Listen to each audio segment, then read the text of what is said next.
from the bottom of the screen to the top, and all of these creatures are arrayed on the upcurrent side. And there's still quite a current because it's doing a good job of keeping the tether out of the way while I come down close. It's kind of a big correlated there in the background with kind of a longer stock. Sometimes they can get quite upright. Just kind of motor over this way, and I'll lead you to the 155 direction. We're going to be making a stop there shortly. They want to get a look at this sea cucumber if we can. Oh, fair enough.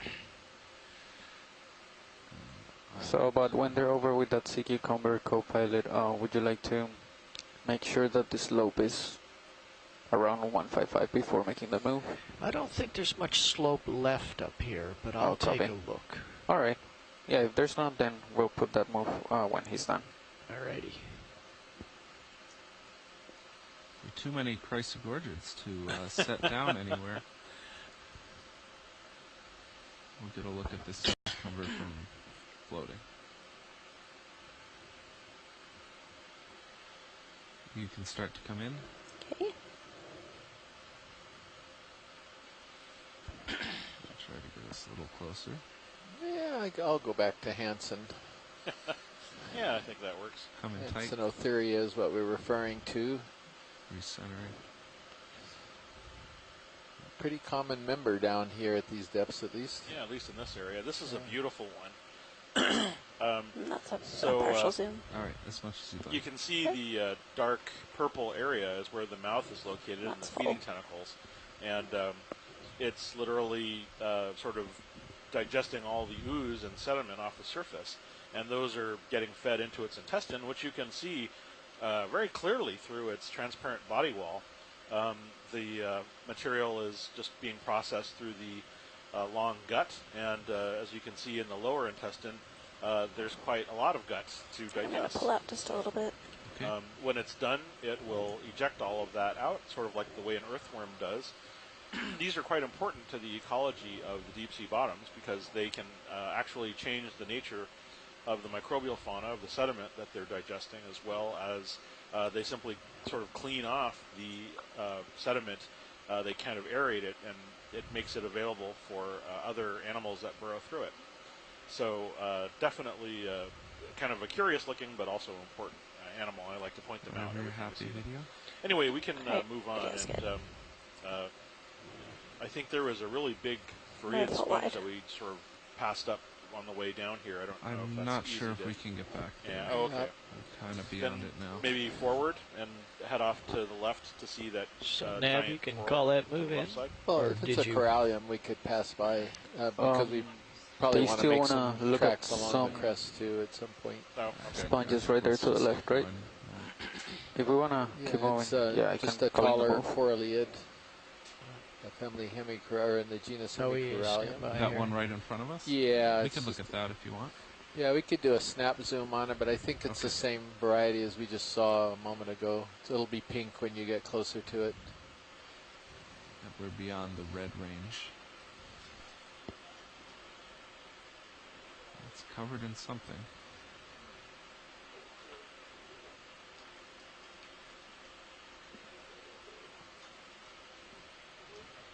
Oh, interesting.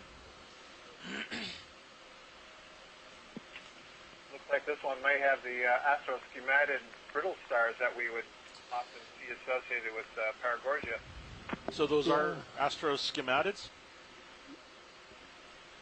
Come on in. Let's go for this. So what we're seeing are large ophiuroids, snake stars, and they often climb up onto these corals in order to take advantage of the water current for feeding. But they're also very closely, physically closely sort of aligned with the coast. They are often tightly wound around these branches, and then they just don't come off. They don't live.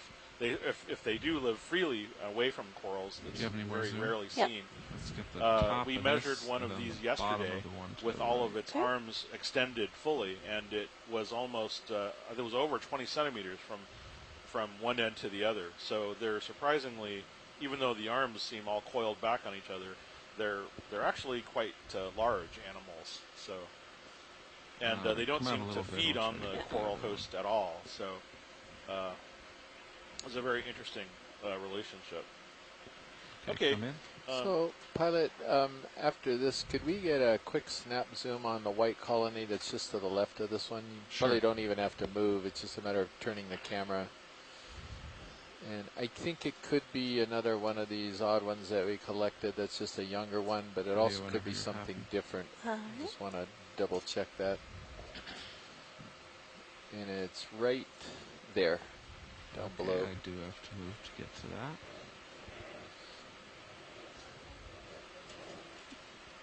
And again, we don't, if it's the same thing as we collected, we don't have to spend a lot of time just to. Okay, come on in.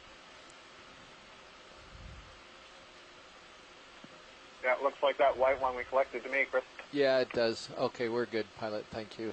Got All a right, bunch of those. We have a little Pleurogorgia behind it too. Alright, and video's gonna switch out. Okay, so if we're ready, I can call in the move. 30 meters, bearing 155. Well, here's the thing. The only strong returns I get at a distance are actually... Let me swing my head. If you would range out on Stereo sonar here and let me come a little left. Just up may in fact be... You're at 80 meters now. Yeah, let's see what we see here. Don't get anything past 50, really. Yeah, you're right. Okay. So I think we should go with the multi-beam rather than what's right in front of our nose. So yeah, that... 155? So our, yeah, I think so. Just trying to figure out which direction is actually upslope here. it's not going to be really up that much slope. It's going to be kind of flat along the top. But if you head to the southeast, kind of, you know, maybe yeah, 170 or so, that should do it. I'm bringing my head around. I'm at 130 right now. I'll let you catch up. Yeah, this there'll be a slight upslope that we kind of set it at, but I think we were on we're going to run the crest. Lava pimple there. Yeah, just okay, calling up 155, 30 meters. Okeanos running of the crest. This is the bridge, go ahead. Alright, we're ready we're for centering up move. on that I'd like to move new direction. range We 30 climbed up to the meters, top. bearing 155, And now it's speed going to get us 0.2. A lot of these. Range 30 meters, bearing 155 degrees, speed 0.2. That is a good copy, And bridge. Thank you. Dave, as usual, around this time after lunch, how do I... This joke is going nowhere, so I'll just go ahead and say it. I started thinking about rocks maybe, and the fact that you might be a little light, and I'm just I'm feeling heavy after lunch, but the ROV might is a little bit light. I see where you're going with that. Yeah, and you think the ROV needs to increase its minerals? I think it does, actually. I think it would help. Can we get lasers on, co-pilot? Coming. I think this one is very promising. And I obviously noticed that because there was a cluster of loose ones right there. Yeah, I see. I'm higher than I thought I was. Okay.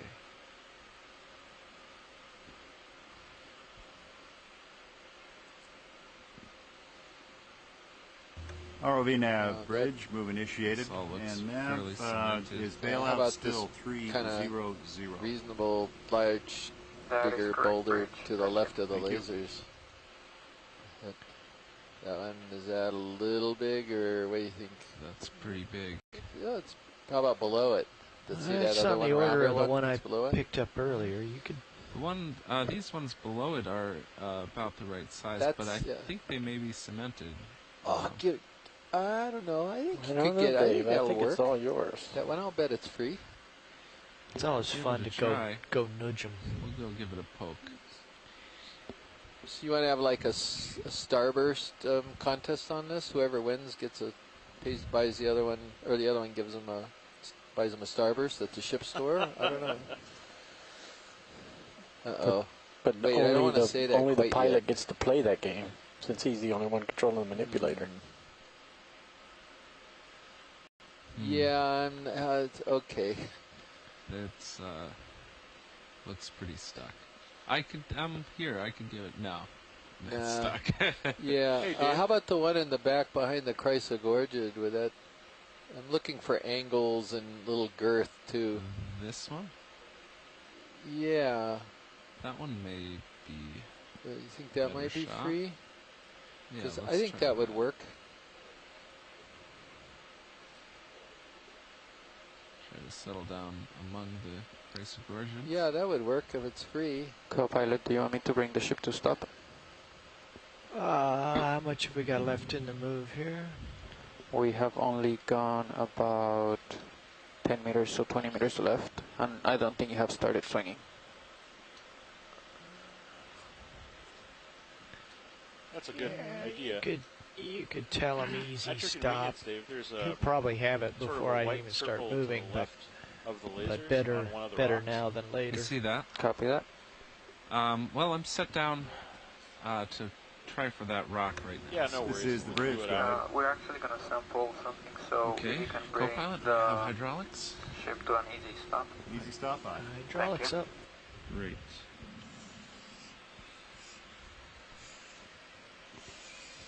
And come on, we want you to move.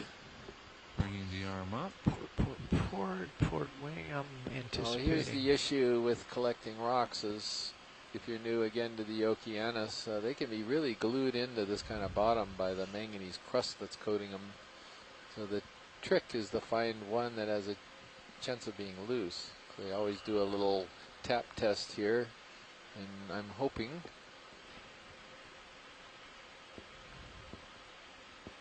Oh yeah! Oh yeah!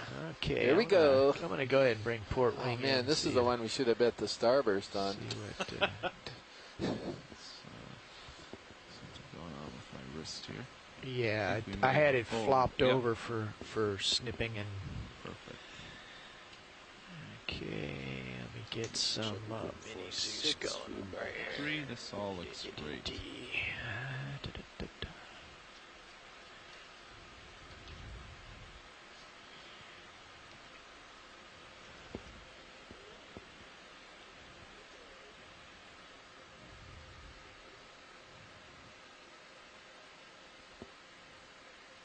I have to open that drawer, don't I? You just use the corner of your jaws and flip it open. You can do it with the rock, whichever you prefer. So a little bit of a description again for those of you just joining us. You're seeing a live broadcast from the NOAA ship Okeanos Explorer.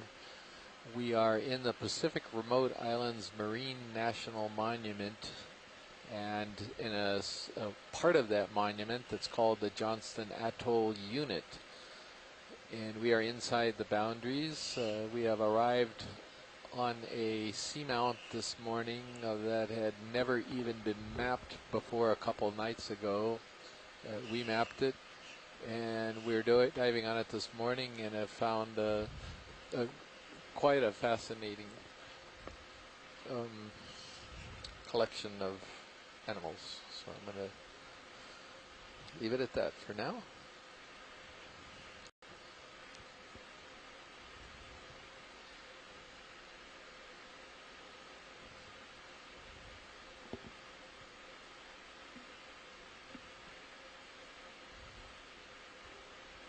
Port Manip's got a nice view.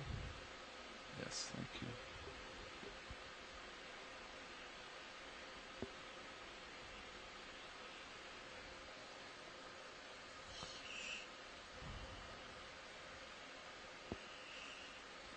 That's a good one.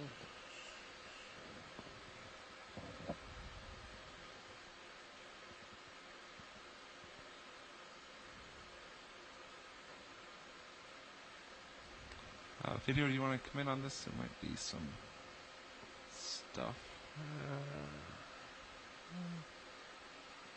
Tilt the camera up. Stand by. Tilting up. Get you more away from the rock box. All right. That's good. I like it. That's a good rock. It has a pleasing mushroom shape. And there's a pedestal on which to set it on your curiosity. It's a commensal on the bottom left. A little bit of scunge on it, but nothing else. Let me see what that is. Oh yeah, there's something on it. Just lift up a little higher. We're a good pilot if you just want to put it in. Okay, We're not. None of this is something we would. Oh wait. Well, there's something underneath. On the bottom. Yeah. Oh, it's a jellyfish. Is that right? Just lift the camera up a little higher. Little wrist. I don't know, wrist but down would get it. Down. Yeah. Why is he? It's a benthic jellyfish, maybe because Dougal was looking for jellyfish that live on the undersides of rocks, or over underhangs, or under overhangs. There, now just lift camera. Okay, I'm tilting up. It's into shadows, but there it is. Yeah.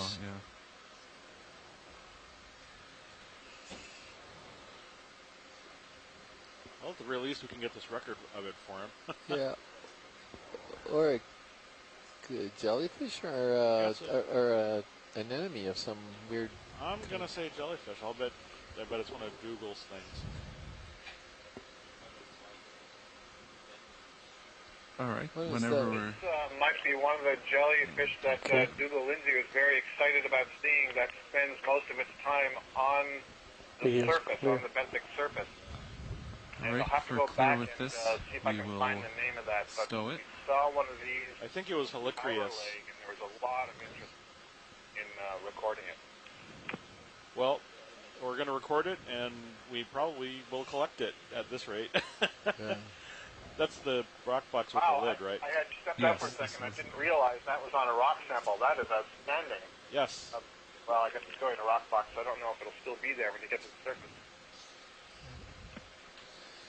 Well, you never know. We saw some really weird lyrate stuff that came up on the rock yesterday, the really big rock that we collected, and it survived. Yeah, it'll be an But interesting. that one isn't firmly attached. It can swim around. It'll be an interesting test to see how strongly adhesive it is, I suppose. Great. Thank you very much, pilot. Appreciate it. I have my wrist a little twisted up.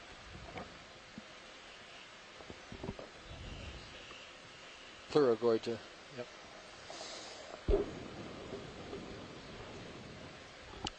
Nice grab.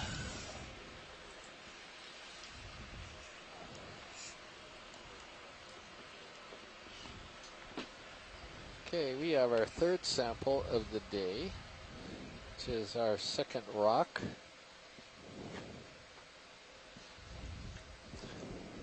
And that'll take care of the rocks. And right after that sample, they're now going to do a change out of the front row. So we'll just be here for a minute longer. And I don't remember where I was in my standard intro, but I just pointing out that this, those of you who are new to this is a live broadcast from the NOAA ship Okeanos Explorer in the Pacific Remote Islands Marine National Monument. We are currently at a depth of 2,403 meters. So Josh, before you lift off, tilt it down, there was a round disc. Community is, I guess, the way to put it. It's different in the sense of being odd. We already collected a Gorgonian, or an octocoral, if you will, that was very different than any of us had ever seen before. And it's just a little bit different assemblage of animals, some of which we're quite familiar with. I think it was the one just on the left. And others we're not. Commanding Roland. And we're also seeing some bizarre sponge behavior, if you will, where it's a base. It's a base. So hey, come on out. Where we're seeing a lot of sponges landing and getting established on other dead sponges. So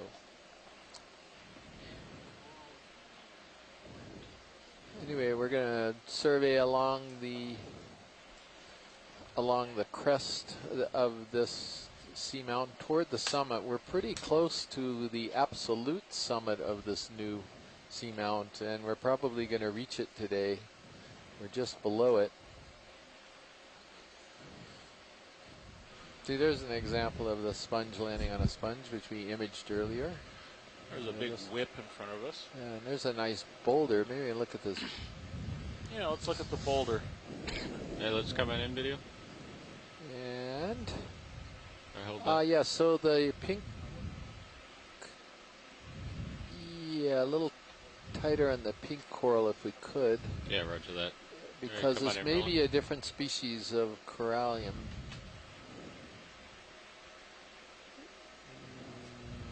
Partial. All right, come on in. Max. This is a little tough. I suspect it's just a younger colony, the one we've imaged already. I'm fine, pilot, whenever video's ready. Video's clear. All right, coming up.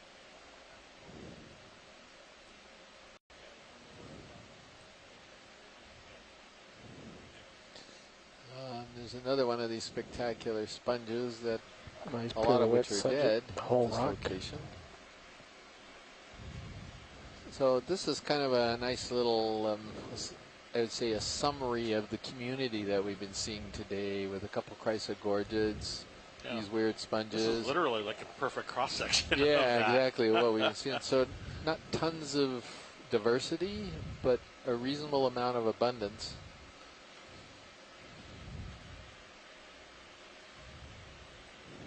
Be advised for tether. Chris, would you say there's 6 different species should be above you, but corals on this rock?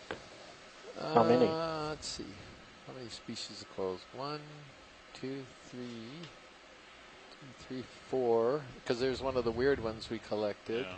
And then the corallium. 5. The chrysogorgia. The chlorogorgia. And a couple different chrysogorgias there. Yeah, 5 or 6 species at least. Yeah.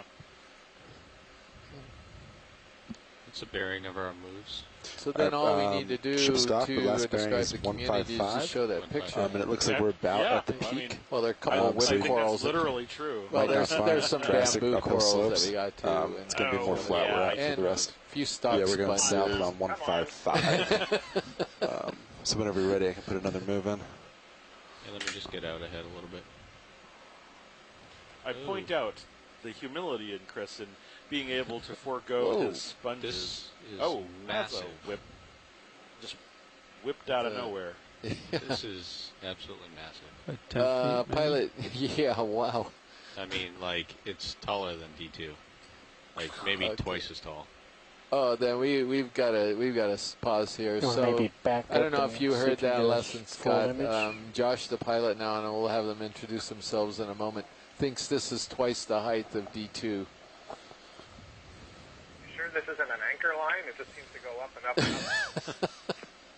It's truth. Thing is tall. Want to push in on Sirius for you, co-pilot? Yeah, go ahead, video. Oh my goodness. Come to port. There it is. Holy guacamole. Cheese and crackers. That's a big whip coral. Yeah, no kidding. And how far back would you say you are from it right now? Well, 20 feet, 15 feet. Like, you can see it from Sirius view how far back he is. Wow, that is amazing. Well, now we're going to have a close-up of this because we know that there can be several different kinds of whips. I'll start top or bottom. We got to find out what this monster is. I can't even see the lasers. Yeah, we can say as we're approaching it that it's interesting that it's fairly straight. You know, there aren't a lot of coils in it or hitches in the stem, so that's kind of interesting. I noticed that near the base there weren't a lot of polyps, but the polyp density is quite high. And I'll be very interested to hear. I hope Les is still on. He and his student, Abby Lapointe, have been working a lot with Tasmanian corals, and I believe they have some names for some of these whips. Yeah, like I said, actually we came across this coral just a little bit too early because Abby will be here in about 45 minutes. Come on in, and she knows this group fairly well for the reasons that Scott stated as part of her master's thesis. Anyway, these do get quite large, and in the Atlantic we measured one at 5.5 meters total length. What happens is they grow up like this one does for years, and then they start to turn and coil and grow more horizontally. And so you get a pretty long total distance altogether. Slow down if you can. Obviously, they can only do this in areas where the current isn't excessively strong. Looking at the polyps on this one, I would guess, well, I don't know. I was going to say I would guess it's either a B or a C. Doesn't look like a seed clade, although it does have needles. The B clade tall whips like this do have needles also at the top of the polyp. They're not usually excessively long, and they have a lot of rods that are at unusual angles, and as this one does. But I'm not really sure I know what this one is, though.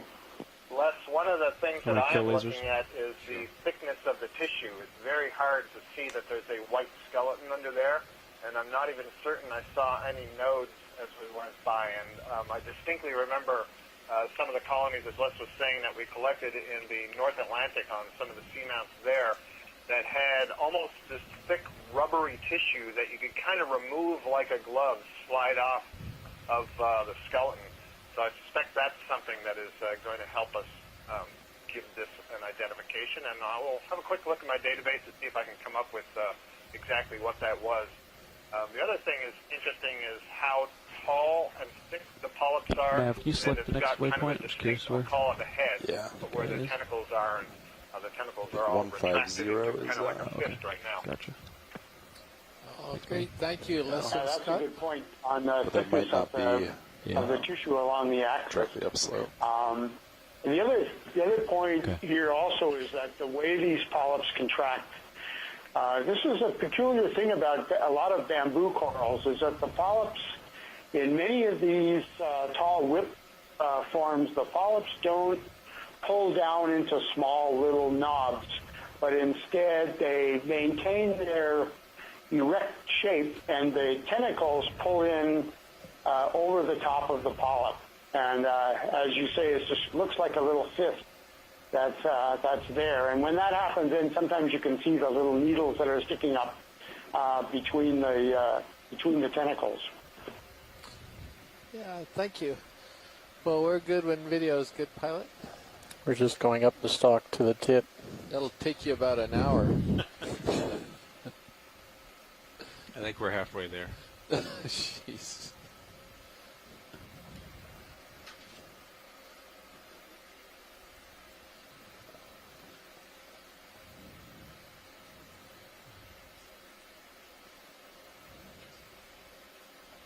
Looks like the polyps are getting more dense.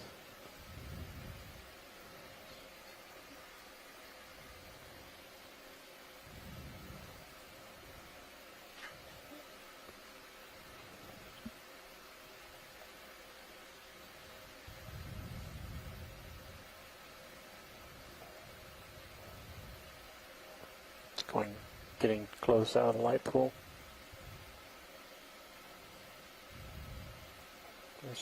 There's the top. Video, you can zoom out on my Zeus when you get a second. Pulling Sirius out, pulling ROV out. I'm guessing on the video you're going to have to show this one in fast motion. Full wide. Next video. All right. That depends on whether you want the J.J. Abrams or the Ridley Scott version. All right. There you go. Can't get the whole thing. Can you range my sonar in one, John? So I am, absolutely. I think I'm 5 meters off the bottom right now. Wow. Just give me an idea of how tall this thing is. Well, now we're talking about 30 feet. All right, pilots, not 20 feet. can I put a move in at 150, 30 meters? So yeah, that's 4.7 meters. 4.7 meters. I'm ready for a right move. somewhere around there. All right. Levi, when you get a shot, can you can you deploy my uppers more? Yeah. That's pretty tall. Yeah. What is the record for bamboo whip length? Is this the tallest seen, or he was talking about some really big ones in the Atlantic earlier on. What was that? I'm going to put a move in. Another one of our weird 150. My heading. Roger.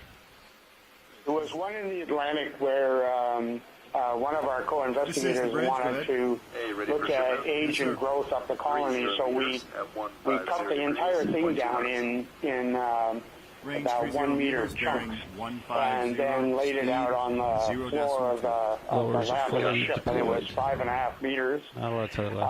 Michelle Taylor and others collected one very similar to that, maybe 6 meters high, from the Mid-Atlantic Ridge. Wow.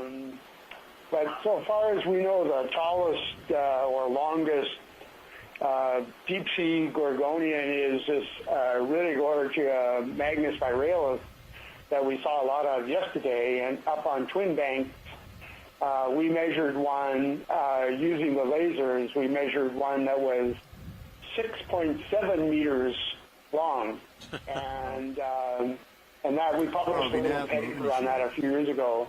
So that's about 20 feet. Wow. So it wouldn't fit in most rooms. And so sometimes these corals can get to be quite large, and I think we also have seen, I know Chris Kelly has definitely seen this with some of the sponges can get really gigantic as well.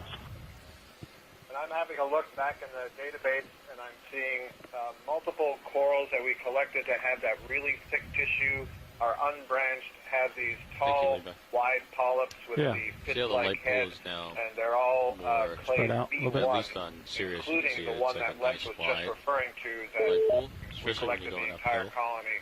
Just sweeping out rather than... because you get really hot. I would say that is a clade B1. Starts reflecting everything back. Great, thank you, Scott. I'll make the adjustment.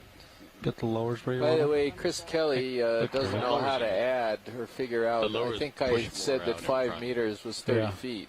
People forget that we have 8. How about 15 feet? 15 or 18 feet or so?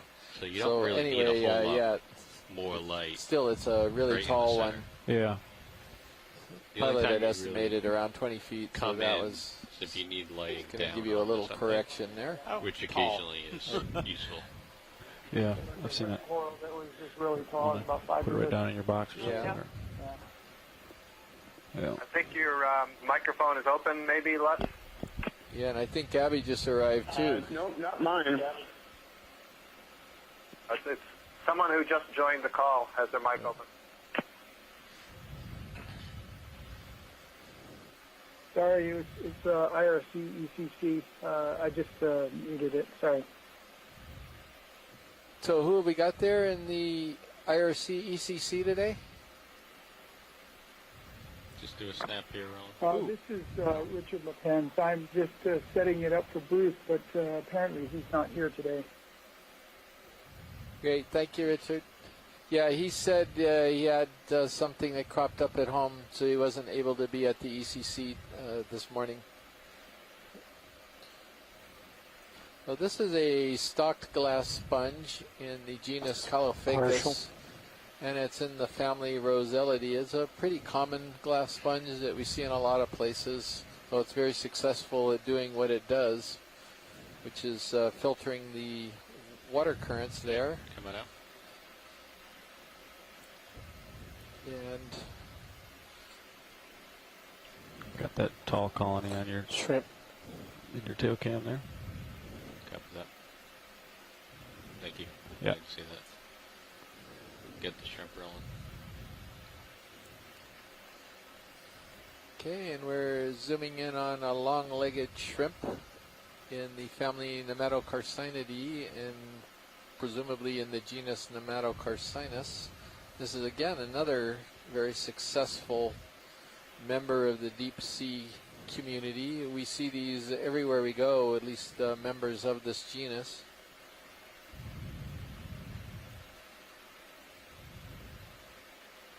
And that was the first one today, I think, so we can add that to our specimen list for this location. Video is clear.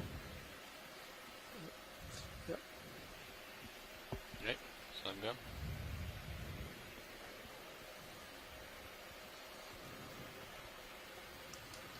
Let's get this floater real quick. Come on in.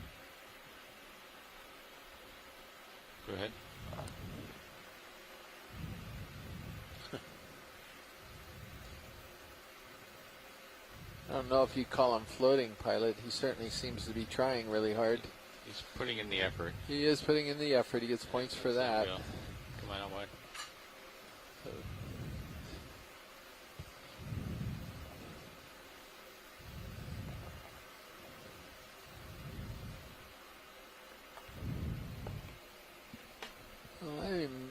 Given the abundance of that coral that we collected, we're seeing it on just about every mound. I'm kind of glad we got a piece of it because it's not only a very unusual coral, it's a dominant.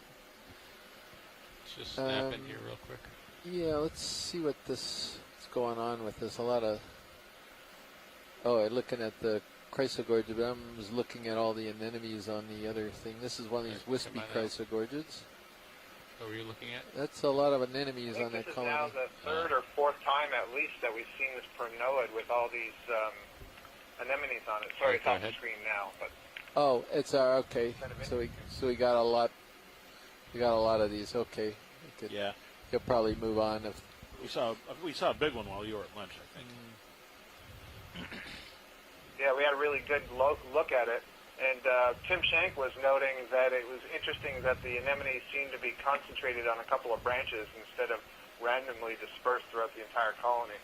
So an awful lot of anemones on it. So Scott, what did you think about the species here? Because I'm looking at the actual primnoid coral itself, and looks like it's only got 2 polyps per whorl. It's partial.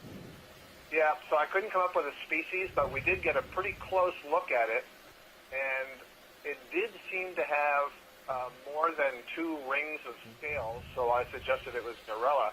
But boy, these polyps sure appear to be oriented upwards rather than downwards, don't they? Yeah. This is a really good view of the polyps. Polypsophora.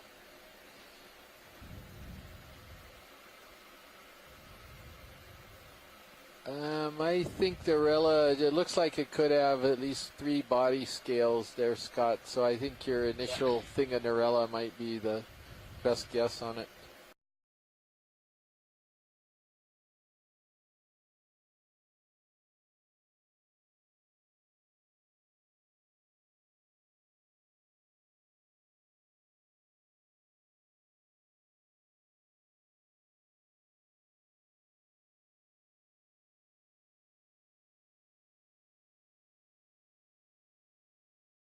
Eating up the stem.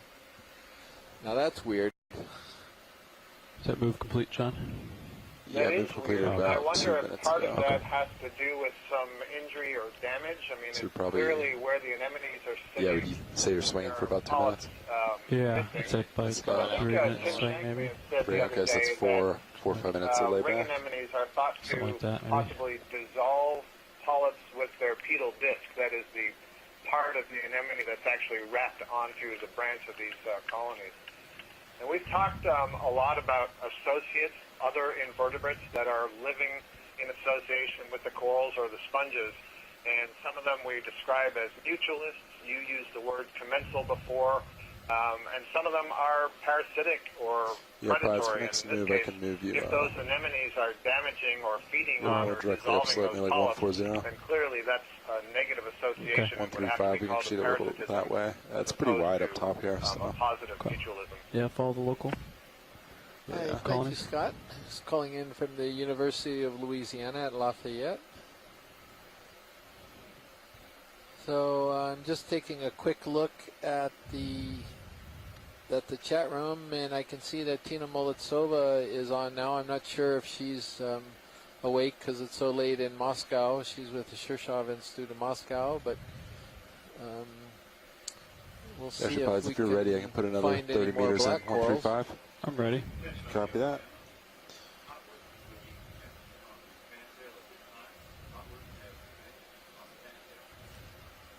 Yeah, so now I'm feeling good that we imaged that one black coral in the very beginning because we haven't seen any other blacks. This is the bridge, go ahead.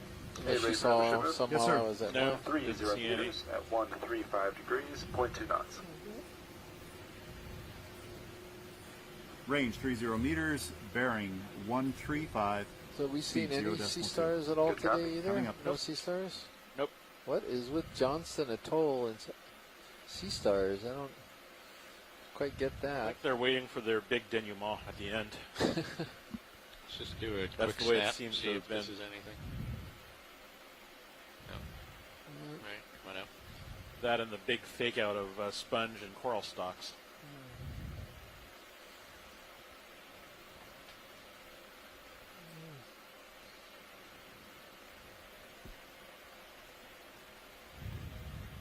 ROV nav, move initiated. Plenty of coral graveyards. Now Josh is enamored by not quite as tall as the previous one. Oh, that's a dead one though. And we have lots of hydroids and yeah, I want to say barnacles? Like Something on the other lasers? side that, Go ahead. yeah, mostly hydroids.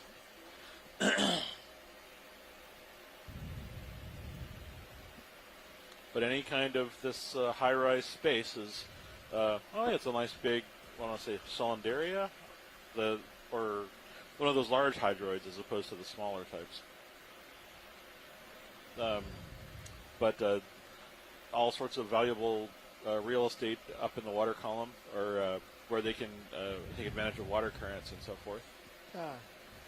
We're good for Science Pilot whenever our video is done. So yeah, if that other unbranched bamboo that was almost 20 feet high, if that had elevators, you have to go up 60 floors to get to the top of that one. That was a big one. Let's get lasers back on. Absolutely. There they So are. the crest of the Seamounts Snap got in. these little mounds. And another dead stock. We're trying, Chris. We're trying to find any of these. You don't need to apologize. It's It's Josh's fault. It's really not mine. I was apologizing for him. But hey, that's all right. we're just commenting that sometimes, it's very, very interesting what we're not seeing. And we're not seeing a whole lot of echinoderms today. We haven't seen very many urchins. Finally saw a few yesterday. But yeah, well, I mean, other than the filter feeding types of echinoderms, the crinoids and the brittle stars, we haven't seen like sea cucumbers, urchins, or sea stars, which all have different types of feeding modes. Yeah, another one of the Pleurogorgia corals that we've been seeing throughout the day so far.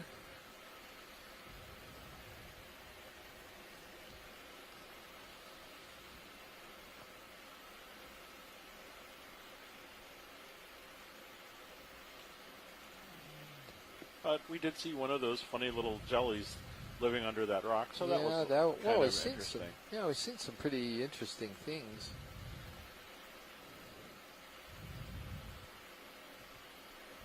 Sort of a natural progression of the dive that as we get toward the end of it, the communities, we've seen a lot of the members of the community already, so we're kind of straining to find other things. We're only about halfway through the dive, but this one's got a very interesting but somewhat limited diversity here, at least so far. It's another one of those corals with lots of Snap in here, Will. things on the bottom right. Another little brittle star on a Pleurogorgia militaris. Mind if I turn that ox light off? Missing some legs. He can't really get his legs around it, can he? It's kind of a small coral. There's something else there. Let's see. Pull that off of the coral. No, that's... Pull the branch down, maybe. Alright, let me get closer. And he's missing some arms.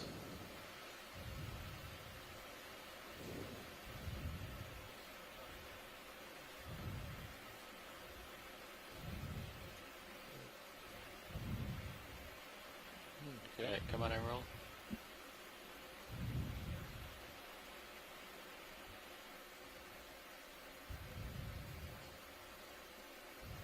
Oh, it's a weird little worm or something. That's pretty strange. I'm going to let Matt Dornbach log that one because I don't have a clue. I'm going to call it swimming squiggle. I don't know what it was. Yeah, that's okay. We can move on. It looked like a little polychaete worm.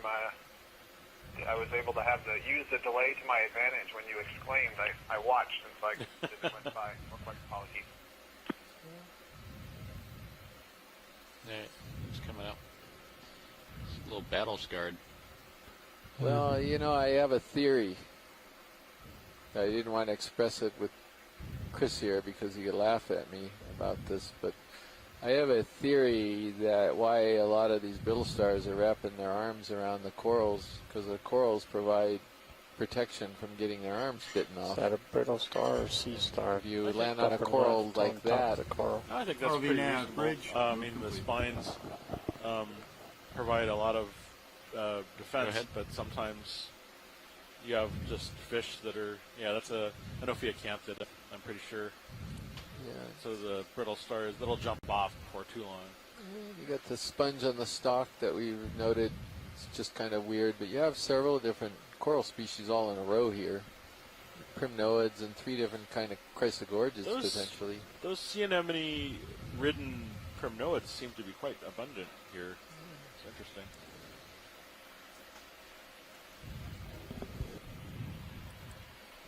Oh, there's some big things on that.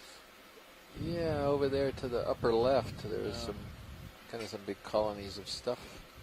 I don't know if that's possible to peek that way. That's where we're heading. Lovely. I'll line up 130 nav. Yeah, for next move, 130 sounds good to you. That's what I was thinking. Okay. Copy. And put it in, so it looks good. Or some little There's some hole time in the between pillows moves, so there. you shouldn't swing. Yeah, sponges are weird. Swing too much. If you're ready. Yeah, I'm ready for move. Copy. 30 meters, 130. You got a lot of those little sponges growing on the bottom. So you got a nice Okeanos and looks like we've been talking about how all of these squat lobsters are up in the water column feeding. Maybe they're not feeding range on 30 anything in the meters, water. bearing Maybe they're feeding on the 130 degrees, stars. speed 0.2. Good copy. Coming up. I'm wondering if it's the opposite. The brittle stars are after the squat lobster. Also it's an interesting observation about the squat lobster with the brittle stars. I was sitting here trying to think of who would be nipping the arms, and normally we would pick on the fish, but we haven't seen any fish. Yeah, that's my thinking. Certainly not fish that are likely to be the predators. So the squat lobster might be another likely candidate, although we don't see we haven't seen very many little stars with regenerating arm tips, but certainly that one back there, candidate. The other thing that... Well, another interesting... ROV nav. Moving one of the hypotheses we have is that the chirostylid squat lobsters have a close association with these corals. It's basically their home, and very often we see species, they're not going to leave the coral even if you're collecting the coral. And if there's a mutualism between the squat lobster and the coral, then you would expect the squat lobster to be chasing these things off of the coral that may be damaging it. And so this one may be, nipping at the arms. Maybe it's not even feeding, but it's just trying to deter this thing and get it off of might explain why they're always jumping off also. Quick note, on the lower right-hand corner on the dark side of that rock, there are a bunch of flowery things. I just thought it'd be worth taking a quick peek. Go ahead. Hey guys, this is Tim Shank. I just wanted to chime in about what we're seeing here because we rarely see, as I think Scott mentioned, we rarely see these chirostylids with these brittle stars on the same coral, particularly this chrysogorgid here. And I agree. I think that I've never seen the crab interact with ocean like that, pulling back, potentially nipping at it. I can see that the chirostylid could give this oceanoid some problems, and vice versa. But anyway, it's just an original sort of interaction that I'm seeing here. Yeah, it's interesting. I don't know if you guys have seen this before. Yeah, thank you, Tim. He's calling in from the Woods Hole Oceanographic Institution, and he specializes, among other things, on associations on these corals and all the animals that are on there. So thank you very much. I mean, some of these arm tips look kind of new, no? Yeah, you're right. Those are those look recently regenerated. Yeah, because they're different colors. What I would like to see right now is that chirostylid move out and continue the job and continue to harass the ophiuroid until it's out of the colony. That would at least give us a little bit more sense that we are thinking along the right line. Yeah, Scott, I agree with you. This is we've never seen this kind of interaction before, and we've often wondered why we just see one chirostylid and no other associates in these kinds of gorges. So sit here and monitor for a while? And you can see that this ophiuroid may be leaving the colony right now. I thought there was another one then where we got there. Of course, you don't know if that's the crab instigating that ophiuroid to move or to depart. I don't know, but this is really sort of an exciting first observation as far as I'm concerned. Oh, and there's this. I also like that crab, Tim, is got a clutch full of eggs there in the abdomen that's curled up underneath Siphonophore. The thorax between the legs. Kind of thick. Yeah, I agree. It's another reason to be protective of your home. So I would love to see if this chirostylic crab would move toward the ophiuroid and make some defensive moves or some offensive moves. Well, I get the impression we're about to move on, but we will tune in again to this chapter of crab versus brittle star when another opportunity presents itself. Yeah, thank you guys for the opportunity. Oh, no, it's an interesting observation. Thank you. So this is a type of ferronematid sponge, but this one in particular is something that I have not seen before. And you see it's attached by the fibrous attachments to the left there onto the dead sponge. It's called lophophytus attachment. So it's also got this yellowish coloration to it. And we noted we were finding some yellow Poliopogon species in the video the other day, but I certainly think we can certainly wait for a while since we've seen some of these, but I think this would be a possible collection option if we don't see anything better, because that's really different. I haven't seen a member of this family that looks quite like this. But I'm fine if people want to wait a bit. And we've got one biologic collection. We don't have a second one yet. We've got that interesting video just in the background to the right. So I don't know, something to think about. And we're zooming in on a holothuroidian to the right. Oh yeah, we saw this one a couple of days ago. Sort of a transparent sea pig, Elpidiidae, I think. But the body wall is completely see-through. You can look right at it, and what you're seeing is another battle lower left. What are you talking about, Ron? I don't know if there's another. Yeah, well, maybe we could push on pilot a little bit. We do want to kind of survey this crest for a little while. Pilot? If we can spot battles when they come across them clearly.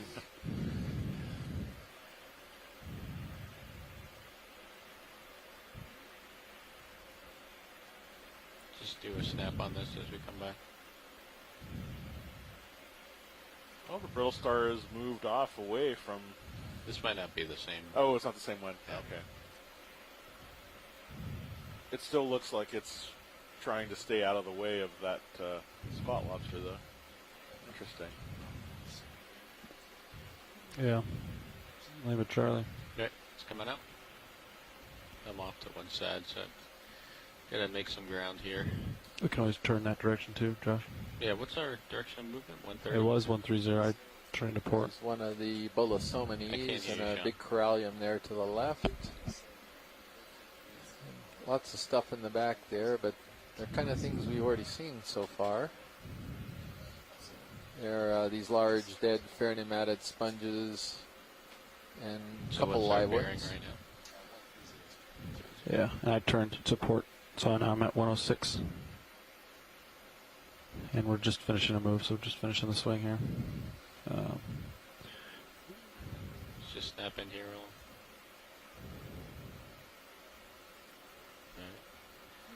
Coming out.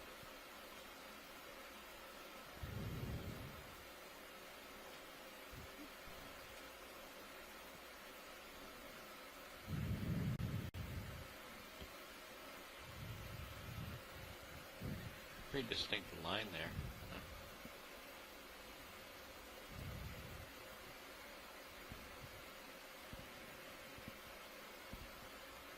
Let's get this guy. Come on in. Oh, so this is, I believe, a Unopsid isopod. Is that right? Moving fast. Sort of, yes. Or is that an amphipod? Well, no, it's one of these isopods, I think. Yeah, it is an isopod. Whee! I agree with you, Chris. That's an isopod, one of the water walkers. Yeah. All right, let's let him go. If we have, oh yeah, we do have isopod in the. You got it already, Matt? Okay. Good.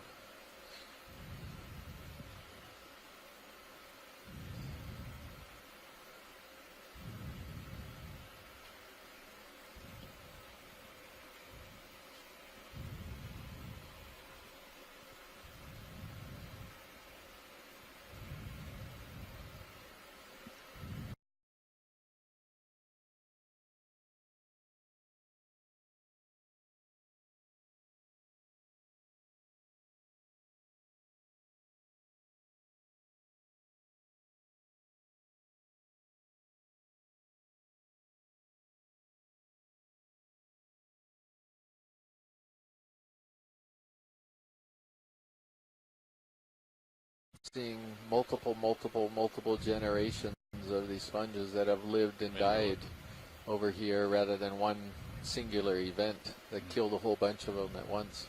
Okay. So we typically go to the family Actinostolidae on this type of big deep sea anemone, and it's mostly because we don't know where else to go on it. The problem with anemones and the identification of anemones is that how do you feel about a move 100? You actually are required to look at their internal structures or mesenteries in order to try to that's my heading right now. get further than family. More uphill. I'll put it in. I see cameras at 40. So, sounds good. Yeah, go ahead, Scott. Before we leave, I think there's some small bamboo corals on the right side of the same rock that may be different. Okay. So, coming out, Ron? This is the bridge. Go ahead. These are pleurogorges right now. 30 meters at 100 degrees. Perhaps I just saw pleurogorges sticking up and I was fooled. 30 meters. Range. Okay. Range bearing 100. Speed 0 decimal 2. As you pan out further to the right, there's a colony, and I don't know if it's that same Narella or if it's something else new. Yeah, it looks like all the branches come from a single point. Yeah, we're panning out right now. I think it's this one that we see on edge. My view on the right. Okay, come on in, Roland. Really slender white branches. Right, we're zooming it right now. This is the 2323 primnoid. Okay. That. Thank you. Yeah, I mean, we could zoom in on it, see if the same pattern holds on this one. This might be pretty interesting.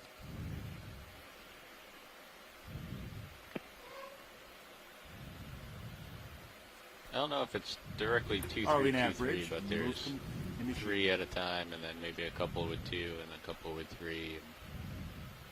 Yeah, I agree, Josh. So I guess 2 polyps per whirl isn't that uncommon on this particular species. Yeah, this one looks like it's 2, 3, 3, 2. Well, there's no pattern. Yeah, there's like 4 2s right there in a row. Yeah. Okay, wow, it makes you wonder about the number of polyps per whirl as a diagnostic for some of these primnoids. A little worrisome, given that typically you clip a very small piece of one of these corals to try to identify it. You could theoretically get a section that has a certain number of polyps per whirl, and another section of the same colony could have a lot more, or not a lot more, but a few more. That's really well said. This may be because of damage, or death of some of the polyps that are being lost, but it says why the sclerites themselves are so important in the actual identification. Yeah, exactly, and he's referring to the microscopic parts that you actually have to look at under a microscope. Yeah, thank you very much, Pilot.